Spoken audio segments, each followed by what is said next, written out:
some of the kids at Rideau said to me, you know, even the ones who are graduating, said, you know, I won't be able to come back to my school and visit, will I? Because it'll be gone.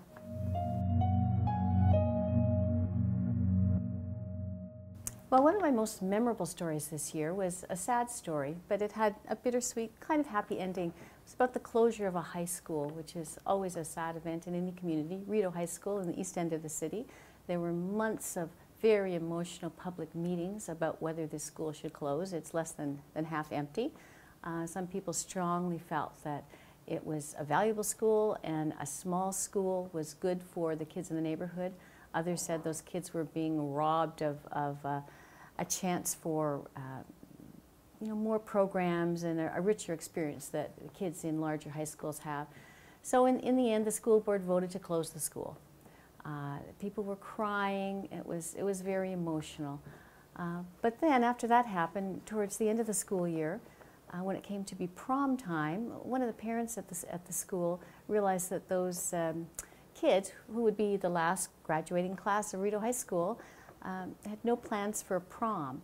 So these two parents, Peter and Sarah Garreau, decided that wasn't right, and they were going to put on a prom or help put on a prom for these kids. So they got together with a bunch of the kids themselves, and it just spiraled. People in the community just jumped in to help out.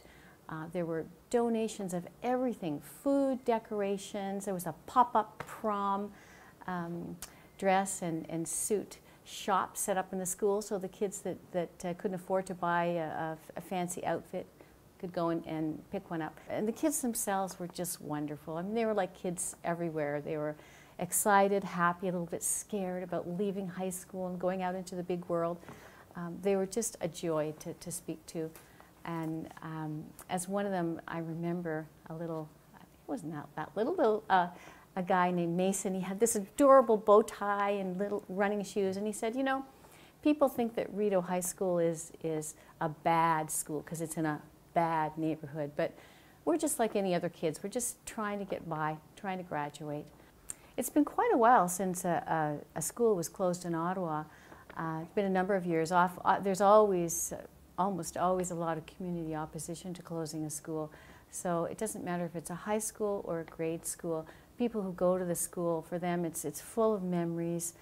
They don't want it closed. So it's always sad. It's always very emotional. It was just an amazing evening, both for the students and I think for us as well, that we had the opportunity to cover it.